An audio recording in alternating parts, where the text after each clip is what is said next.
Bonjour chez vous. Tout le monde aime bien avoir des petits fruits rouges au jardin, des groseilles, des mûres, des myrtilles, des cassis. Mais je pense que un de ceux que nous préférons tous, en tout cas moi, ce sont les fraises. Et particulièrement sous forme de confiture, c'est toujours hyper plaisant en été d'avoir de superbes confitures de fraises du jardin.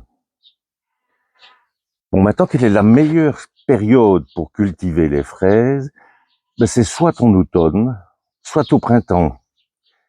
En fait, pour que les fraisiers aient le temps de s'acclimater, que les racines soient bien installées dans le sol, avant que, soit pour le printemps, l'été arrive avec les chaleurs un peu plus fortes, soit pour l'automne, la plantation en automne, pour que le fraisier soit bien installé avant les gelées. Bon, maintenant, je pense que le mieux, c'est quand même l'automne, parce que ça vous permet d'avoir déjà des fruits l'année suivante, au printemps suivant. Euh, bon, la première année, il ne faut pas vous attendre non plus à avoir une culture qui soit impressionnante. C'est surtout la deuxième année que la culture est très bonne. La troisième année, elle est encore bonne. Et puis par la suite, il va bientôt être temps de changer vos fraisiers si vous voulez en avoir toujours en suffisance. Il y a deux sortes de fraisiers. Vous avez les fraisiers remontants et les fraisiers non remontants. Ce qu'on appelle un fraisier remontant, en fait, c'est un fraisier qui fructifie pendant toute la belle saison à partir du mois de juin et jusqu'en septembre. Il fructifie tous les mois, mais un petit peu. Tandis que les fraisiers non remontants, eux, vont avoir leur fructification et leurs fruits entre le mois de mai et la fin juin. Maintenant, il faut se dire que la fructification des fraisiers non remontants est plus importante que celle des fraisiers remontants, puisqu'elle s'étale sur une plus grande période. L'année dernière, moi, j'avais fait des fraisiers non remontants, mais j'étais un petit peu déçu de la production. Bon, tout simplement parce que je crois que l'emplacement n'était pas idéal, il était un peu trop sombre.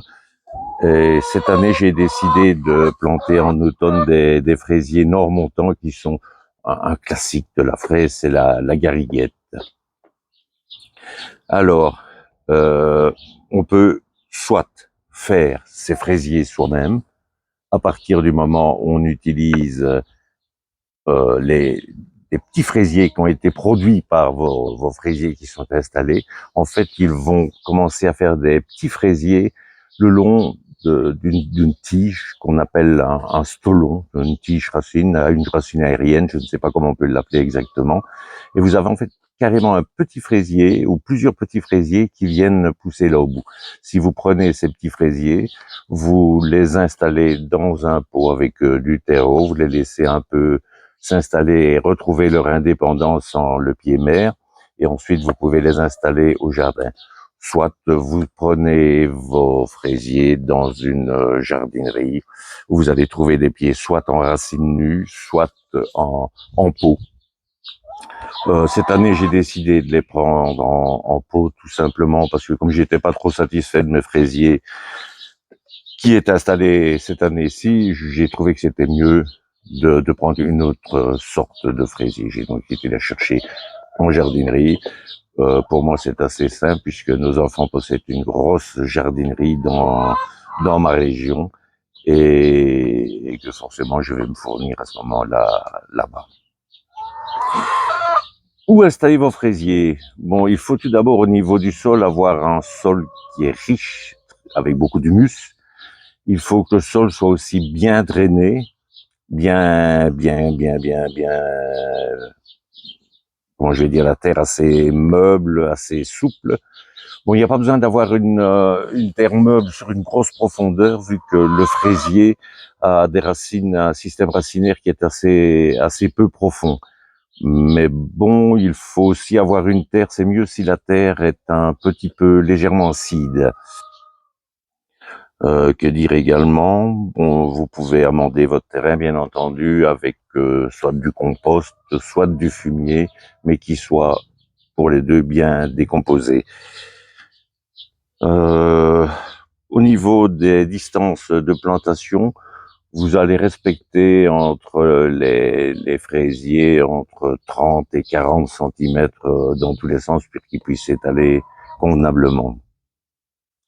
On veille aussi au moment de la plantation à ne pas enterrer la plante plus bas que la jonction entre les feuilles et les racines, ce qu'on appelle le collet. Donc le collet doit être en dehors du sol pour éviter le pourrissement.